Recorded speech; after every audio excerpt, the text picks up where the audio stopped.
Halo teman-teman, selamat datang ya di channel YouTube saya. Jumpa lagi dengan saya tetap di channel Yulili. Kali ini saya akan membahas tentang surat notis. Jadi yang banyak dipertanyakan yaitu tentang bagaimana cara membuat surat notis.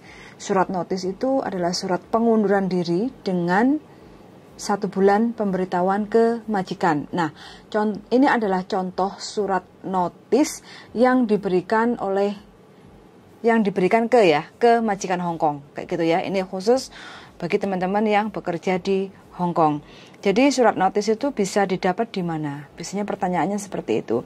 Jadi sebenarnya surat notis itu adalah kita sebagai pekerja itu mengundurkan diri kepada majikan. Jadi kita yang membuat, kayak gitu ya. Jadi nggak ada draftnya, nggak ada filenya, nggak ada download di mana, kayak gitu. Dan ngambilnya di mana itu sebenarnya nggak ada, kayak gitu. Cuman kadang itu ada agent itu juga menyiapkan untuk surat notis atau surat pengunduran diri, kayak gitu. Nah, saya akan memberikan salah satu contoh yaitu surat pengunduran diri. Terus apa sih bedanya notis sama break kontrak? Jadi notis sama break kontrak itu apa? Sebenarnya sama aja. Notis itu surat pengunduran diri, break kontrak itu juga pemutusan kontrak, kayak gitu. Jadi nggak ada bedanya. Kalau terminate itu sama aja, pemutusan kontrak, kayak gitu ya. Jadi sama aja.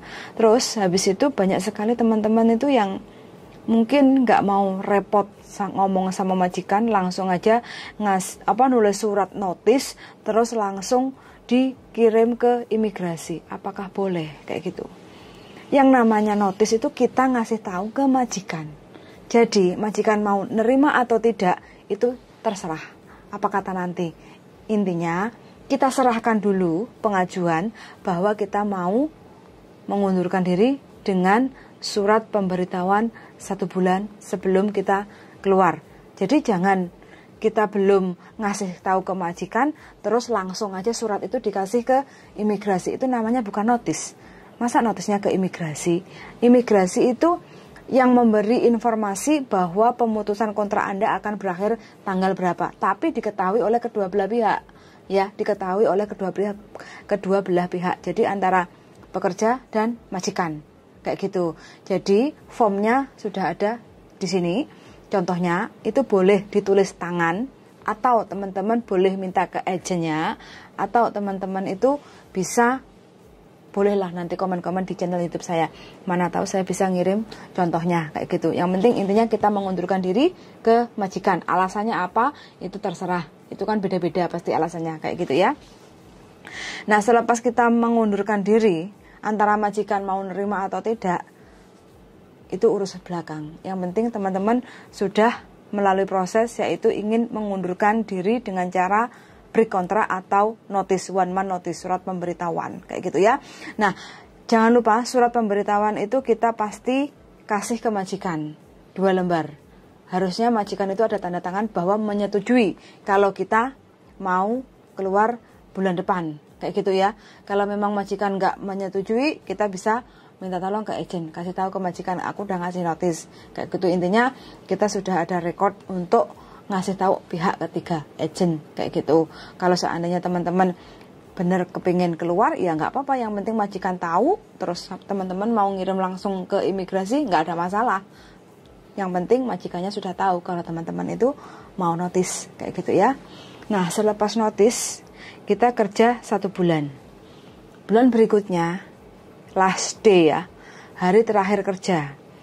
Kita kerja mungkin yang namanya kita notice dan nggak finish, itu ada yang 6 bulan, ada yang setahun, ada yang 9 bulan, kayak gitu ya. Berapapun kita bekerja, kalau kita sudah ada visa, jadi kita masih tetap wajib untuk mendapatkan tiket pulang ke Indonesia 1 jalan ya, tiket pulang ke Indonesia. Untuk uang itu tidak wajib. Itu hanya negosiasi antara majikan dan kita, kayak gitu ya. Jadi kalau majikan mau ngasih uang, ya nggih monggo. Tapi kalau majikan nggak mau ngasih uang, tapi maunya ngasih tiket, ya kita harus nerima. Karena niat kita kan putus kontrak dan mau pulang ke Indonesia. Kalaupun teman-teman nggak mau pulang, teman-teman masih ingin cari job yang lain atau mungkin ke Makau kayak gitu ya, yaitu keputusan teman-teman sendiri. Tiketnya mau dihangusin atau mau diundur, nggih monggo kayak gitu ya. Terus teman-teman juga akan berhak untuk mendapatkan uang selama teman-teman bekerja. Contoh, biasanya kan teman-teman gajian setiap tanggal 1. Terus habis itu tanggal 1 teman-teman ngasih notis, bulan depannya tanggal 1 teman-teman telas di. Jadi dalam 1 bulan bekerja itu teman-teman tetap mendapatkan gaji selama teman-teman bekerja kayak gitu. Nah, terus teman-teman juga tetap wajib untuk mendapatkan uang cuti tahunan, tergantung. Kalau kontrak pertama itu kan finish kontrak otomatis 14 hari. Tinggal kita hitung aja, kita kerja berapa lama. Kayak gitu ya. Terus selanjutnya uang transport 100 itu wajib. Nah, jadi yang harus diperhatikan di sini ya, teman-teman semuanya. Teman-teman harus mendapatkan hitung-hitungan. Ini wajib. Jadi di sini teman-teman harus tanda tangan juga. Jadi apa yang teman dapat, teman-teman baru tanda tangan. Kalau nggak sesuai, teman-teman jangan mau tanda tangan. Mending teman-teman langsung ke labor untuk menyelesaikan perkara.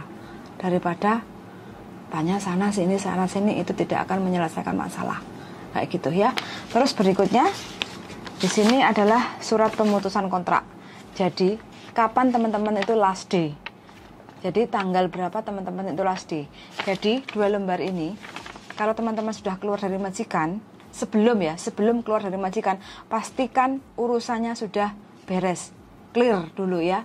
Jangan teman-teman keluar habis itu, loh aku gak entuk tiket, loh aku kok nggak dapat apa-apa keluar dari majikan, kok ngaplo ini dan itu.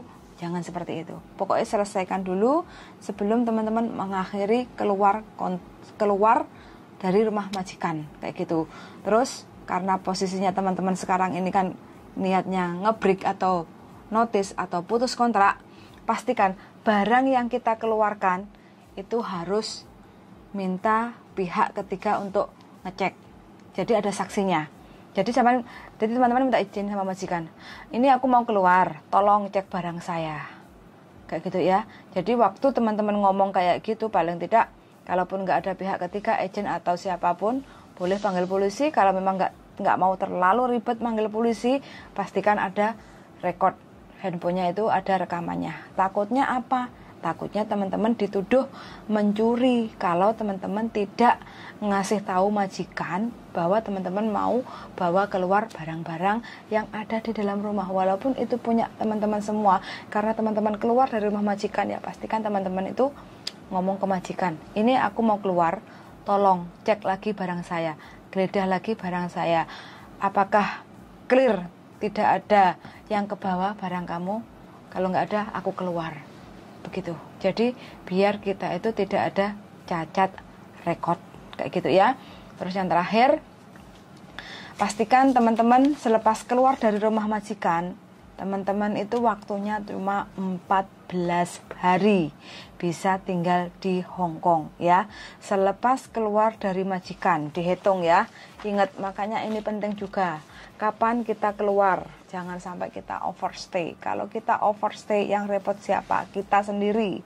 Jadi nanti kalau kita masih kepingin cari rezeki di Hong Kong, pastikan teman-teman itu harus perhatikan izin tinggalnya. Jangan sampai overstay, itu saran saya. Tapi kalau teman-teman sudah gelap, nggak kepingin diatur, pengen bebas, ya nggih monggo, itu semua keputusan ada di teman-teman semuanya kayak gitu ya. Jadi ini adalah info aja bagi teman-teman yang kepingin notice. Terus banyak lagi yang tanya, saya kepingin, saya beri kontrak, saya putus kontrak, saya terminate, saya masih kepingin di Hong Kong cari kerja, apakah bisa ganti majikan nunggu di Hong Kong? Sekarang sudah tidak bisa lagi ya teman-teman. Jadi siapapun teman-teman yang putus kontrak, terkecuali finish, terkecuali nenek atau yang dijaga meninggal, terkecuali majikannya pindah negara, sudah tidak tinggal di Hong Kong lagi. Terus yang terakhir karena majikan kena PHK atau masalah keuangan atau financial problem, jadi teman-teman tidak bisa untuk nunggu visa di Hong Kong kalau mau ganti majikan. Jadi mau nggak mau teman-teman harus legowo pulang ke Indonesia untuk nunggu visa kayak gitu. Estimasi visa itu berapa lama?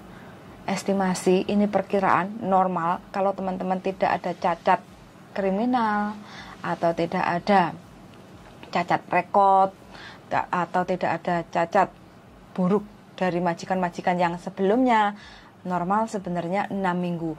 1,5 bulan teman-teman itu sudah bisa visa turun.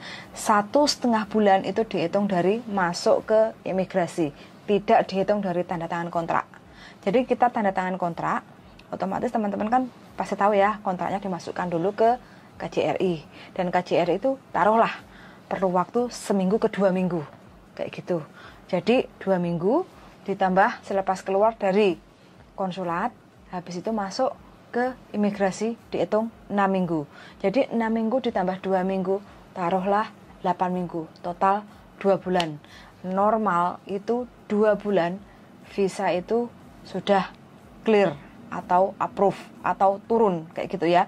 Kalau lewat dari 2 bulan visanya belum turun, berarti ya ditunggu lagi, sabar lagi 2 minggu lagi atau 1 bulan lagi. Lewat dari 3 bulan itu pasti tanda tanya. Itu yang ditanyakan teman-teman. Apakah putus kontrak atau terminate atau break kontrak bisa nggak bisa turun? Hanya imigrasi yang tahu. Siapapun nggak bakal tahu. Agen pun nggak bakal tahu. Majikan dapat pasti bisa. Majikan butuh kita. Tapi yang nurunin antara visa kita bisa turun atau tidak, itu adalah petugas imigrasi. Sekali lagi, kita bukan dukun yang bisa melihat visanya bisa turun atau tidak.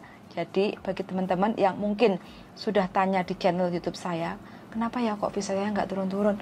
Kenapa ya? Berapa lama ya visa itu? Nah, jawabannya sekali ini saya bikin konten, mudah-mudahan banyak teman-teman yang mungkin bertanya sama saya, yang saya mungkin tidak bisa menjawab satu persatu, saya mohon maaf, mungkin karena kesibukan saya bekerja, jadi ya mungkin ada yang terlambat untuk balas atau mungkin nggak kebales kayak gitu. Mungkin dengan adanya konten ini bisa lebih membantu mungkin teman-teman yang kepingin notice atau berkontrak ganti majikan dan masih belum kepingin pulang. Sekarang Makau buka, banyak teman-teman yang geser ke Makau, monggo, nggak ada masalah. Teman-teman mau kemanapun, monggo, nggak ada masalah. Tapi yang namanya bekerja, kita di mana tempatnya itu semua sama. Tergantung kitanya mau kemana, senengnya di bidang apa, monggo. Kayak gitu aja sih. Bagi teman-teman yang masih kurang jelas atau ingin tanya-tanya seputar putus kontrak atau seputar notice atau yang lainnya, monggo. Atau mungkin teman-teman ada yang request mungkin dibahas tentang apa, monggo, kayak gitu. Bujuku, ada penambahan? Ada penambahan? Pas. Pas? Pas. Ada pertanyaan? Tidak ada. Tidak ada? Tidak ada. Oke. Tidak selalu. Oke. Nah, gitu aja ya. Nah, malam hari sebelum tidur saya sempatkan untuk bikin konten ini. Mudah-mudahan bisa membantu pemikiran teman-teman semua. Yang penting niat engson aja teman-teman ya. Niat engson nyambut gawe. 2 tahun itu cepet. Walaupun kita diomeli majikan, walau kita kadang dikasih makan nggak cukup, kadang dikasih makan sisa-sisa, terima aja dengan ikhlas. Pasti suatu saat kita akan diganti yang lebih dari hari ini kayak gitu. Jadi nikmati aja. Kalau memang kita dikasih makan yang kurang, ya mbuh piye carane lah. Kita lebih baik beli tahu tempe kan murah toh, $10 dapet toh. Nah, kasih sambal wes enak. Enaknya pakai banget daripada yang mahal-mahal. Kayak gitu aja udah enak. Pokoknya dinikmati aja. Mbuh piye carane niat ingsun finish kontrak. Kalau kita sudah finish kontrak dan menanamkan dalam diri kita, pokoknya kudu finish, kita pasti finish. Pokoknya uang kudu ngumpul, target berapa, bismillah, insya Allah bisa. Kayak gitu ya teman-teman. Suwun sangat, semoga bermanfaat, dan terima kasih sudah mendengarkan. See you the next video. Bye-bye.